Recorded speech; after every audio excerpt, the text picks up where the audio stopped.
My name is David Mittling, and I'm the CEO of Xairos, a startup that is leveraging quantum technology to build a new GPS.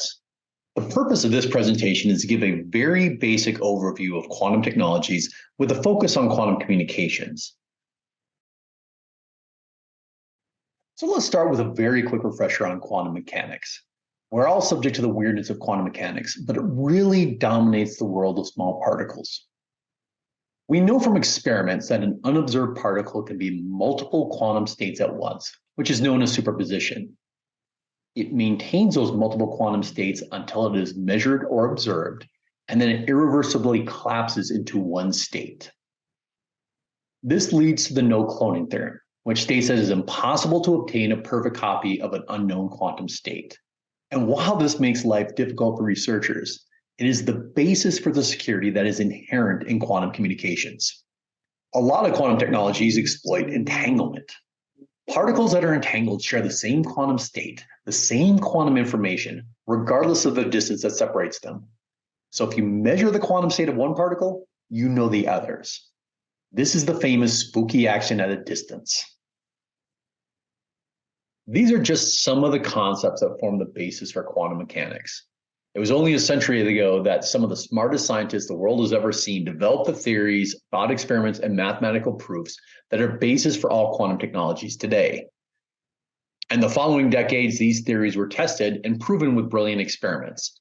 These quantum experimentalists then built hardware that eventually moved out of the lab, leading to the first quantum revolution that saw the creation of lasers, transistors, MRIs, atomic clocks, and other practical devices that leverage quantum mechanics.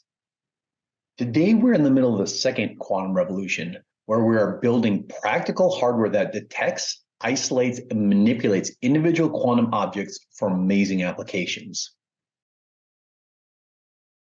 When we talk about the second quantum revolution, it is useful to separate quantum technologies into three broad categories. Quantum computing is the most famous and gets the most funding, but is arguably the least developed. It is essentially leveraging the properties of stationary quantum particles to create qubits for information processing. Quantum sensing covers applications like atomic clocks and very sensitive electromagnetic, inertial, gravity, and magnetic field sensors. Truly some revolutionary technology and applications, but they are also in the early stages of development. Quantum communications uses the quantum properties of photons, which are particles of light, and as such, they move at the speed of light. This is unlike quantum computing and quantum sensing, which for all intents and purposes leverage stationary particles. Quantum communications is also more advanced because the key hardware has already been built and is pretty much a catalog item these days. Quantum communications primarily uses lasers. In normal optical communications, these lasers are pulsed to create zeros and ones for high data communications. But with quantum communications, we turn down the power to get a stream of individual photons. And these individual blue photons are then converted into pairs of red photons that are entangled. There are a number of applications for quantum communications. Quantum random number generation uses quantum properties to create truly random numbers, which have value for encryption applications. Samsung actually just recently announced that they're putting QRNG chips in their flagship Samsung Galaxy phones.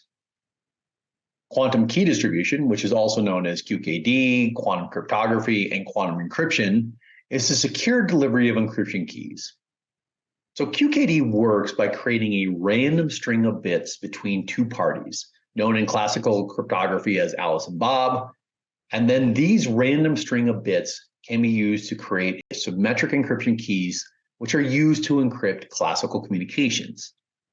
The value of QKD is that it prevents an eavesdropper, known as Eve, from intercepting the keys meant only for Alice and Bob.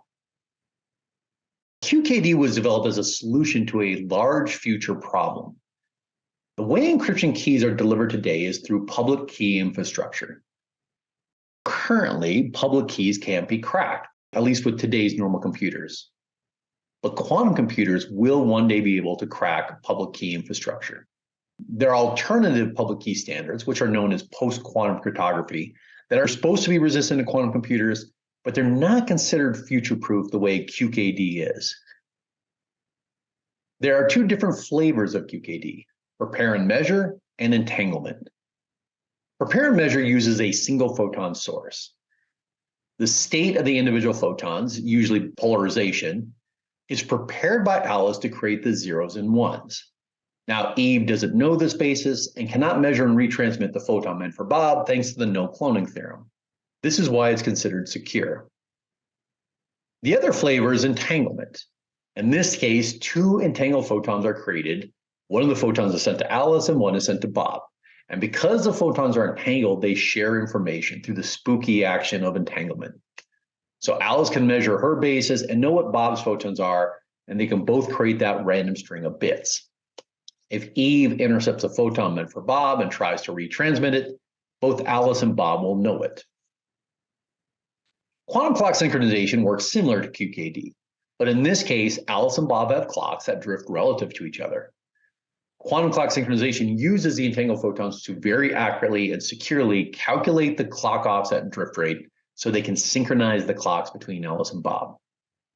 This has a range of applications for PNT in a GPS-denied environment, as well as timing for networks. Quantum networking, also referred to as the quantum internet, essentially uses entanglement to network quantum computers. Unlike the normal internet, this has the power to add to the computing power of the quantum computers that are being networked.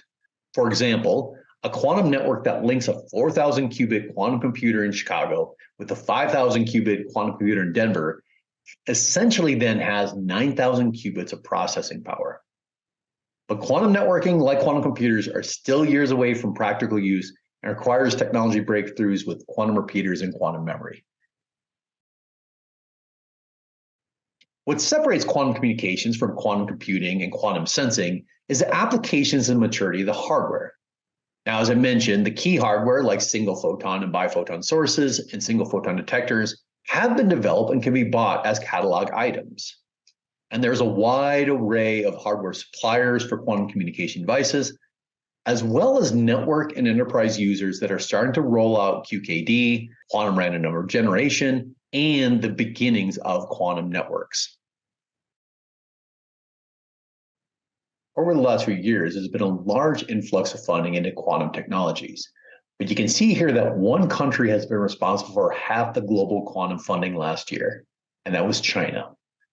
In August 2016, they launched a $100 million satellite called Messius that performed 3 groundbreaking experiments, including prepare and measure and entanglement QKD and quantum teleportation. They have since demonstrated terrestrial QKD links between Beijing and Shanghai, with plans for 4 more LEO satellites, a GEO satellite, 100 ground stations worldwide to build out a ground plus satellite hybrid quantum network. And this also includes what they call a National Quantum Secure Communication Backbone Network, over 35,000 kilometers to be completed by 2025. In response, Europe has launched their own multi-billion euro quantum flagship program, with their 27 EU member states signing up to deploy satellites and terrestrial QKD networks as part of a European quantum communication infrastructure program. The United States, which was a leader in QKD systems decades ago, is determined to catch up. The $1.2 billion U.S. National Quantum Initiative Act was signed into law in late 2018 with a focus on quantum networks rather than QKD, and more funding has recently been allocated with the CHIPS and Science Act. Quantum technologies is expected to revolutionize all aspects of our modern world, and quantum communications in particular promises near-term applications for security, timing, and networking.